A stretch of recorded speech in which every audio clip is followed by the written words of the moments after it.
Kazi ndogo tu ya kushika huyu mpiga kelele, huyu mtu ya kitendawili, huyu mtu mmoja tu, huyu kumshika tu na kumpeleka jela imemshinda. Mimi naona tu huyu Kindiki ni kama rais amuondoe kazini, anipatie kiti hicho. All right, thank you very much, members of the states, for your time, especially the digital content creators and the digital media who are here. I am deeply concerned about the state of affairs that has happened in this country and the way things are in this country, especially the events of yesterday. And I have realized that we have for far too long been too lenient to one gentleman at to one hooligan in this country. So I want to say, and I want to send a very clear message to Raila Odinga. And I want to say that the unpleasant sound that is coming from Raila's mouth as he moves from one Azimio gathering to another, he must know that for us is a thin, tiny F. It is the sound of a lapdog. It cannot stop any government from doing its work. And this government is going to proceed whether Raila likes it or not. And I'll tell Raila Odinga that all governments are phallic in nature.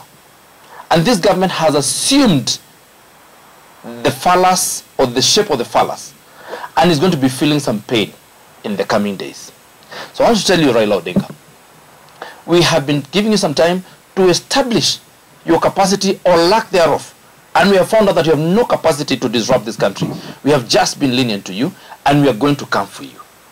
And when we come for you, you will be rotting in jail in Kingongo, and I will be in charge. And I'll be the one who will be there in Kingongo, making sure that you rot incommunicado. You will not be talking to anybody. And I also know that once we have hit Raila Odinga, these are the culprits, the small people here have no capacity to hold this nonsense that Raila has been doing.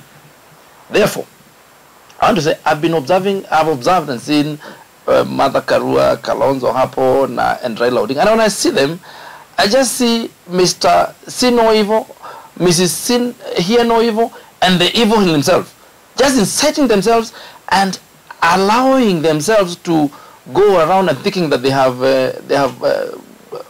a monopoly of violence. I want to tell you, gentlemen, you have no monopoly of violence. We have just been quiet. And when we unleash violence on you, you will not be seen around Nairobi or any other city. Because when we do it the best way we know.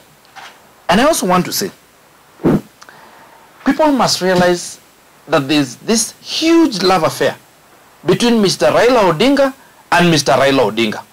And that is fodder for thespians.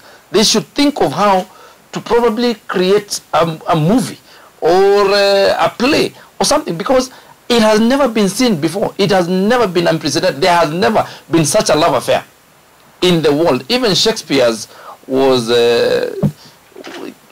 child play. Raila's love affair with Raila Odinga is crazy. He doesn't think of anybody else in this country. He only thinks about himself. And a lot of people are hoodwinked to think that he has the affairs or the interests of this country at heart. He doesn't. And it is time for time has come to call a spade, and it is time to call his bluff. And now, Mr. Odinga, I tell you this. We are coming to you, and we shall come to Kerarapon. We are coming there. We'll just come to consult a bit. We'll be about 50,000 of us, and we are coming on Monday. We are coming to consult a bit, to hear. We'll be peaceful, just like you've been peaceful with other people in the country. We'll be very peaceful, but we'll come to Kerarapon. Mr. Uhuru, we are coming to Muthaiga. We are coming to Serengeti. Is it Serengeti or Chui Close? We are coming. We'll come on Friday. And for the rest of you, we will not talk about you because you're just a hole in the air. Can't talk about those other people. They are just a thin hole in the air, and I will not even address them. But for those two, because we know Mr. Odinga and your sponsor, your chief sponsor, Mr. Uhuru, we are coming. And we shall occupy every inch of all your places. In Geshaya Farm, in Spectra, in Kerarapon, in Kisumu, we will come. And we want you to feel just a little bit of what peaceful maandamano feels like. We want to bring it to your doorstep. That's the way you brought us. You brought it to our doorsteps. We will come. And we're coming this coming week. We have been waiting to see, we are calculative people. We had been waiting to see how much you can do, and we have established your capacity or lack thereof. And we've realized you have zero capacity, we'll be dealing with you. And finally, to those small boys in town thinking that they can argue with us, we're in government. And this government, like I've told you, all governments are phallic. Msifikiri ko serikali ya kike. Hakuna serikali ya jike. Serikali zote ni za kiume. Na hata hii ni ya kiume, na tutaangaliana na nyinyi. Asanteni sana. Mheshimiwa, jana tuliona Raila akiwa kwa presa alisema kwa ya kutokea. So wale wa Kenya ndio wamechoka. What do you tell him? Raila Odinga announced, akasema kutakuwa na maandamano. Na sisi tunajua. Unajua nilisema, leo tumeshinda very peaceful day. The day before yesterday was a peaceful day. Only the day that Raila called to be a maandamano day is when there was crisis. Saba, there was crisis. But tarehe 6, there was peace. Tarehe 8, there was peace. And I want to say, by the way, just for the ICC, because I know the ICC community is here also. Now, the case that was brought to you from 2007, you now know the truth. You know who the laws of violence are in this country. The files you have the file against Uhuru Kenyatta, you have the file against Raila Odinga, and you know now who the owners of violence are in this country. You know the people who sponsor violence in this country. And I am asking the International Criminal Justice Court that you now do your work. Otherwise, that anyinyi, you stop making noise all the time and you have no teeth. If you cannot bite and come and pick your clients, your clientele is here in Nairobi. Just come and pick your clientele. Raila Odinga is your client number 1, Uhuru Kenyatta is your client number 2, Martha Karua is your client number 3, and Eunice Wamalwa is your client number 4. Come and pick them. They belong to you. Go and stay with them. We don't want them here. So please, just leave us. Perhaps just to ask, why is it so hard for the government to give these people who are saying that they do peaceful maandamano time for them to make noise and then go home? Why is it that they Jesus have to Christ, them? Yesterday, you saw what happened.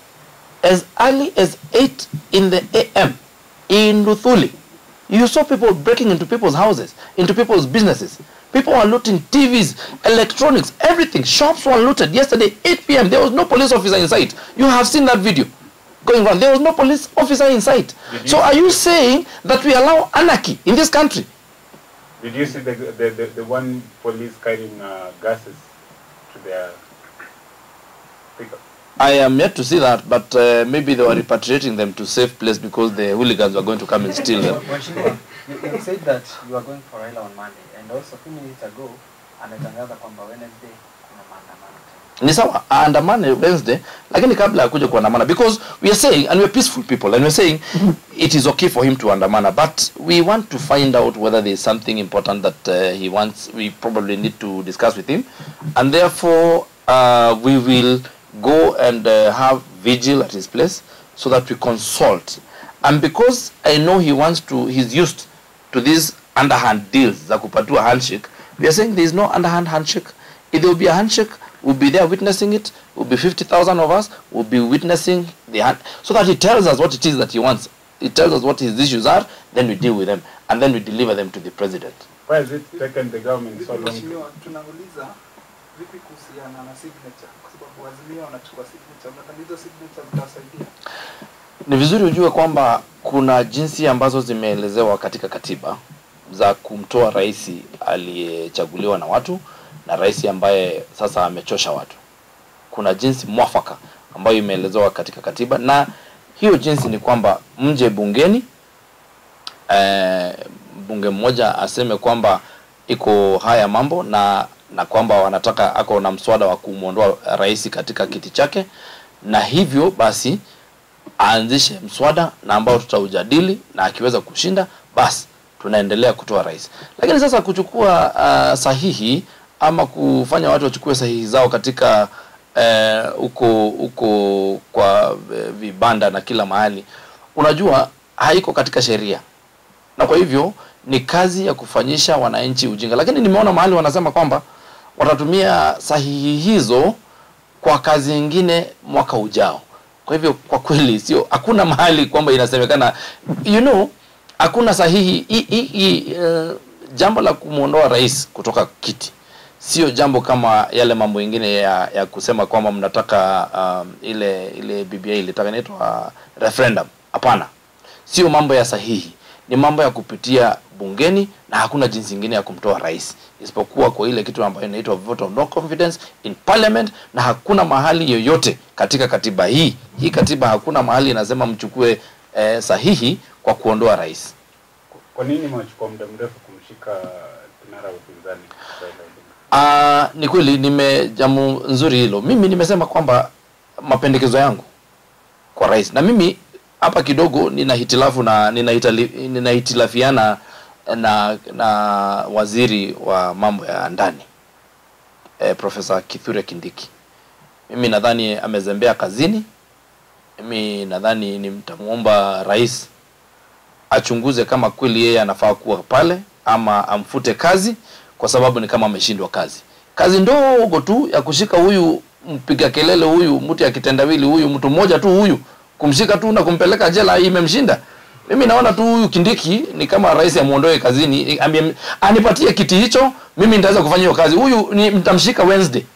Mimi nipatie hiyo kiti ya interior minister, nitamshika Wednesday. Huyu ni nani huyu? Mtu mmoja hivi na hata amezeeka, anatembea akilia macho, anatuzumbua hapa. We've also seen Raila claiming that the government is hiring snipers to shoot him wakati ako maandamano. The government cannot. How do you kill an octogenarian? You can't kill such a person. Sasa wewe unachukua hata risasi unachukua kupiga Raila Odinga. Hiyo ni mtu ya kupiga risasi. Unapiga risasi watu ambao wanaweza kushinda hapa, wala watu wako na nguvu. Raila ni mtu ya kushika polepole kama hii kitu tunaita hii dede. Unajua hii dede? Hii dede Raila unamshika tu kama dede, unamweka kingongo, unafungia hapo, analialia hapo siku mbili, watu wanapiga hapa kelele hapo. Bas tunaendelea na kesho yake tunaenda kuvuna mahindi.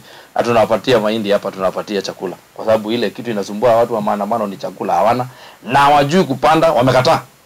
Sasa tuwafanyie kitu gani? Mimi nimetoka Uasingishu huko kutafuta watu ambao wanapanda mahindi, nimeona vile wanafanya. Tumetoka huko Gatundu, tumepanga kila kitu, tumeleta mbolea, watu wamepanda mahindi, wanavuna. Sasa wakupigana ni njaa tu wako nayo. Tutawapatia chakula, lakini tutawapatia chakula kwa bei kali, kwa sababu hata sisi si punda ya mtu. Tuweze enda kupanda mahindi alafu tuwapatie bure.